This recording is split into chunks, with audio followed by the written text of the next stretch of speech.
हमारी जो बिल्डिंग्स हैं रेगुलर हो जाएंगी। दूसरी बात ये है कि MQM भी खड़े होकर कह रही थी कि जी ये करारदाद पास नहीं होनी चाहिए।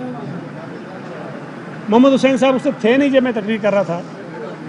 मैं उनको बताता कि जब TP2 पे कब्ज़ा हो रहा था और मैं उस कब्ज़े की मुखालफत कर रहा था और उस मुखालफत के नतीजे में मुझ पर हमले हो रहे थे, उस वक्त वज़ीर बल्दियात गालिबन मोहम्मद हुसैन साहब ही थे और ना तो उन्होंने उसको रोकने की कोशिश की बल्कि वो कब्ज़ा करवाया इन्होंने।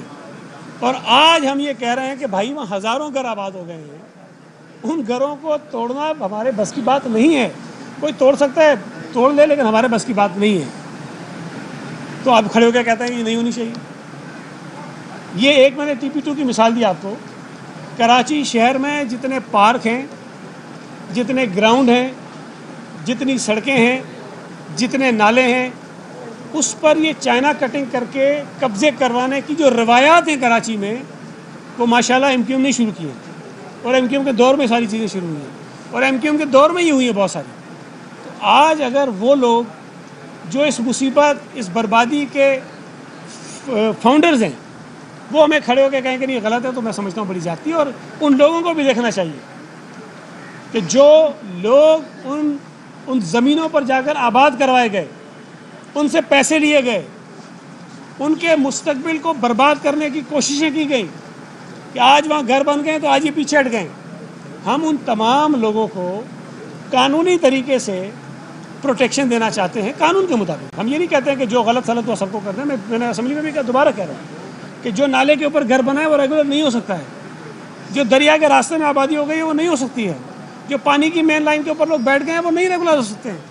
लेकिन बहुत सारी ऐसी बिल्डिंग्स हैं, ऐसी आबादियां हैं जिनको कोई कानून बना के रेगुलराइज किया जा सकता है और उन लोगों के सरों पर जो छतें हैं उनको महफूज बनाया जा सकता है, लोगों की परेशानियों को ख़त्म किया जा सकता है। और ये लोग हज़ारों में नहीं है, लाखों में, बहुत बड़ी आबादी है जो इस परेशानी में है। दूसरी बात, किसी एक दोस्त ने कहा कि नाले पर जो लोग हैं वो उनके साथ ज़्यादती हो रही है। बिल्कुल मैं समझता हूँ कि जिन लोगों की आबादियाँ हैं, जिन लोगों के घर हैं, उन्हें हमें इस तरह घर तोड़ के लावारिस नहीं छोड़ना चाहिए। मैं ये बात वजाहत के लिए करना चाहता हूँ कि पाकिस्तान पीपल्स पार्टी के चेयरमैन बिलावल भुट्टो ज़रदारी साहब ने भी कहा था, सिंध हुकूमत ने भी कहा था, चीफ मिनिस्टर साहब ने भी कहा था, मैंने बतौर वज़ीर भी कहा था कि हम उन तमाम लोगों को मुतबादिल ज़मीन देकर आबाद करना चाहते हैं। सुप्रीम कोर्ट का जो फ़ैसला है उस फैसले में भी ये है कि इन तमाम लोगों को एक प्रॉपर तरीके की रीसेटलमेंट होनी चाहिए। वहाँ जो ज़रूरियात की जो डेवलपमेंट्स हैं वो भी हम करें। अब इन तमाम कामों के लिए एक हमें ख़तीर रकम चाहिए। हमने सुप्रीम कोर्ट ऑफ पाकिस्तान से गुजारिश की कि बैरियर टाउन के पैसे जो सुप्रीम कोर्ट में जमा हो रहे हैं वो पैसे सिंध के हैं, सिंध के लोगों के हैं, सिंध के लोगों के ऊपर ख़र्च होने के लिए हैं। उसी में से 10 अरब रुपए हमें दे दिए जाएँ ताकि हम नाले के मुतासरीन की रीसेटलमेंट के लिए एक मंसूबा बना सकें और वो पैसा उस पर लगा सकें। लेकिन सुप्रीम कोर्ट ने वो पैसे देने से इनकार कर दिया। जो इस वक्त फ़ैसला है, जो वफाकी हुकूमत की एक राय थी उस पर हुआ, एक हमारी कमेटी उसमें हुआ कि नाले के मुतासरीन को 2 साल के लिए किराए के पैसे दिए जाएंगे और वो किराए पे कहीं रहेंगे, उसके बाद कोई इनकी सेटलमेंट होगी। तो वो काम वो हो रहा है। लेकिन मैं ये समझता हूँ कि अगर सुप्रीम कोर्ट ऑफ पाकिस्तान हमें बैरियर टाउन के पैसों से हमें दे देती पैसे, तो हम एक बड़ा मरबूत किस्म का मंसूबा बना के ज़मीन से हुकूमत देती, वो पैसा उन पर लगाते, सड़कें बनाते, सीवेज लाइन डालते, पानी की लाइन डालते, उन लोगों को आबाद करा देते। तो हम बहुत सारे काम करना भी चाहते हैं, लेकिन वसाइल की कमी की वजह से, कुछ मजबूरियों की वजह से हम नहीं कर पा रहे। अच्छा, ये अपोजिशन जो है नाज़िम जोखियो कत्ल केस पर बात करना चाहती थी, आज बज़ाहिर ऐसे लग रहा है कि हुकूमत की तरफ से राह फरार अख्तियार की गई। तो इस पर आप क्या कहेंगे, क्या वजह है कि नाज़िम जोखियो केस को आप आने नहीं दे रहे असेंबली में? नहीं, मेरा ख्याल है कि ये गलत सोच है। हुकूमत सिंध उस वक्त अवॉइड करती कि अगर हम उस केस में कोई मनफी किरदार अदा कर रहे होते, या हम मज़लूमों के साथ ना खड़े होते, या हम मुद्दई के साथ ना खड़े होते। आप तमाम दोस्त यहाँ मौजूद हैं मीडिया के, आप वहाँ जाते हैं, मेरी आपसे गुजारिश होगी कि उन फैमिली के मेंबरान से सिंध हुकूमत के किरदार के मुतालिक आप पूछ लीजिए। सिंध हुकूमत पहले दिन से आज तक मुदई मोहम्मद अफजल जोखियो जो मकतूल का भाई है, जिसने FIR कटवाई है, उसके साथ राब्ते में भी हैं और उनकी जो भी शिकायत होती हैं उसको दूर करने की हम पूरी कोशिश करते हैं। पहले दिन से जिस किस्म की FIR उन्होंने चाही वो कटी, गिरफ्तारियां उन्होंने कहीं वो हुई, और उसके बाद भी मुस्तकिल एक राब्ता हमने रखा। कुछ और चीज़ें भी थी जो मैं बताना नहीं चाहता हूँ, लेकिन हमने उनके साथ वो चीज़ें की हैं। आज भी मैं बात ये कह रहा हूँ कि अगर वो ये कह रहे थे कि जी उनके ऊपर किसी किस्म का दबाव है, तो परसों मैं खुद गया था। साजिद जोखियो साहब जो हमारे कैबिनेट के मेंबर हैं, वहाँ से MP हैं, वो मेरे साथ थे। हमने दोबारा उनसे पूछा कि कौन आपको धमकी देता है, कौन आपको तंग करता है, कौन आपको ये कहता है कि सुलह कर लो, कौन आपको ये कहता है कि कैसे हाथ उठा लो, हमें बताएं आप, ताकि हम उसके खिलाफ कार्रवाई करें। तो उन्होंने वाज़ेह तौर पर ये मुझे कहा कि मुझे किसी किस्म की कोई धमकी नहीं है। अलबत्ता उन्होंने ये ज़रूर कहा कि वकील साहब को कोई फ़ोन आया था जिसमें उन्होंने वकील साहब को ये कहा कि आप इसमें से बीच में से निकल जाएं। तो मैंने उनका भी नाम पूछा उनसे कि भाई बताएं, तो उन्होंने कहा हम बाद में आपको बता देंगे, लेकिन उस वक्त उन्होंने नहीं बताया। तो मैं दोबारा ये बात कह रहा हूँ कि हम मकतूल की फैमिली के साथ खड़े हैं, हम मजलूमों के साथ खड़े हैं, और आखिर तक इंसाफ को हासिल करने के लिए जो जो हमें करना पड़ा, या उनको इंसाफ देने के लिए हमें जो जो करना पड़ा हम करेंगे। एक कत्ल हुआ है, बेगुनाह आदमी का कत्ल हुआ है। अगर पीपल्स पार्टी के किसी MP ने किया है तो उसका मतलब ये नहीं है कि पीपल्स पार्टी कोई MP के साथ खड़ी हो जाएगी। वो उसका एक ज़ाती फेल हो सकता है, वो केस उसके ऊपर चल रहा है, फैसला अदालत ने करना है। हम अपने MPA के साथ नहीं हैं, हम मजलूम के साथ खड़े हैं। तो अगर अपोजिशन ये समझती है कि हम जो है वो कोई इसके अंदर किरदार अदा कर रहे हैं और मुदई के जो उनकी मुतालबात है उसके ख़िलाफ़ जा रहे हैं, तो बिल्कुल गलत है। लेकिन मैं ये ज़रूर कह सकता हूँ कि PTI का जो किरदार रहा है इस किस्म के हवालों से, कि कुछ केसेस PTI के लोगों पर भी हुए हैं माजी में। जो इनके वफाकी वज़ीर हैं वो गंडापुर साहब, उनके हलके में एक और MPA थे PTI के जो खुदकुश हमले में शहीद हो गए थे। इसरार गंडापुर गालिबन उनका नाम था। उसके भाई ने 164 का स्टेटमेंट दिया है, जिसमें जो वफाकी वज़ीर है गंडापुर, उसके ऊपर उन्होंने इल्ज़ाम लगाया कि इसने करवाया है ये। मुझे बताइए कि क्या KPK की हुकूमत ने उस MNA को, उस वफाकी वज़ीर को गिरफ़्तार किया? क्या PTI ने उसके ख़िलाफ़ कोई कार्रवाई की?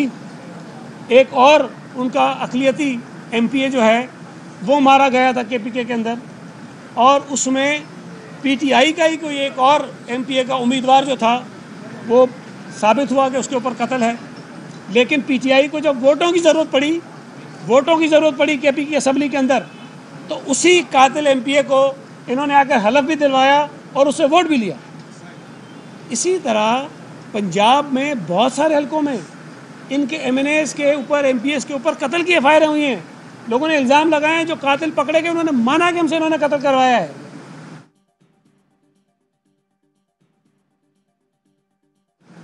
कितने MPAs MNAs के खिलाफ PTI ने कार्रवाई की है? हम तो वाज़ेह तौर पर कह रहे हैं ना कि हम अपने MPA के साथ नहीं हैं, और आपको नज़र आ रहा है कि नहीं है। वो जेल के अंदर है, वो पेशियाँ भुगत रहा है, और उसके खिलाफ जो कानून के मुताबिक कोई कार्रवाई होगी हम उसमें किसी किस्म की रुकावट नहीं डालेंगे।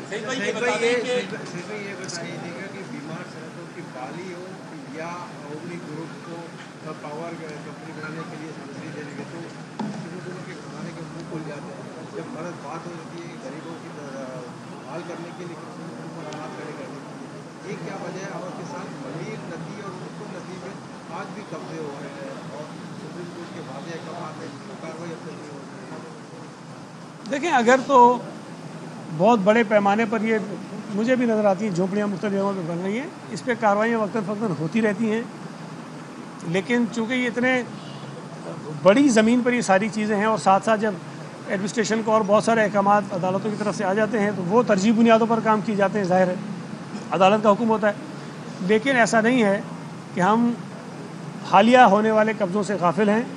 कब्ज़े करने वालों के खिलाफ FIR भी होती हैं, गिरफ्तारियाँ भी होती हैं, उनको हटाया भी जाता है। और अगर हम इनको नहीं रोकेंगे तो ये भी आबादियाँ कल चल कर हमारे लिए मसला बनेगी।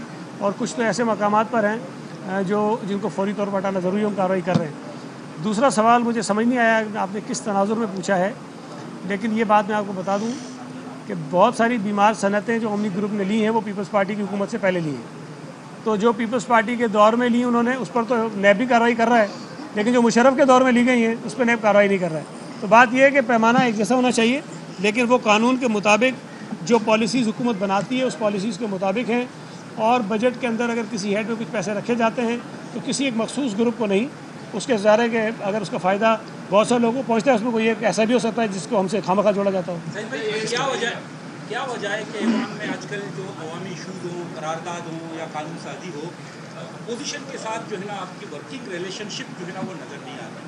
آج کا جو نسلا ٹاور ہے یا جو بھی عمارتیں ہیں، جو رہائشی عمارتیں ہیں، ان کے حفاظت کے لیے جو قرارداد لائی گئی اس کو بھی متنازع بنا دیا گیا. تو یہ حکومت کی ذمہ داری ہے کہ حکومت کی یہ فیلئر نہیں ہے کہ جو اپوزیشن میرا خیال ہے ورکنگ ریلیشن شپ ہونی چاہیے وہ نہیں ہے. میرا یہ خیال ہے کہ پاکستان پیپلز پارٹی کا پارلیمنٹ میں، اسمبلیوں میں یا جمہوریت کے حوالے سے جو رویہ رہا ہے اس کو پی ٹی آئی سے کسی طور بھی کمپیریزن اس کا نہیں کر سکتے. ہم نے ہمیشہ ذمہ داری کا مظاہرہ کیا ہے، بد زبانی ہو، بدتمیزی ہو، ہنگامہ آرائی ہو، اس میں ہم مقابلہ پی ٹی آئی کا نہیں کر سکتے، اور یہ مانتے ہیں کہ ہم نہیں کر سکتے. وہ اعلیٰ درجے کے بدتمیزی ہم نہیں ہیں. تو آپ اگر ہم سے یہ توقع کریں گے کہ وہ جس طرح سے چاہتے ہیں ہاؤس کو چلانا، وہ تو نہیں چل سکے.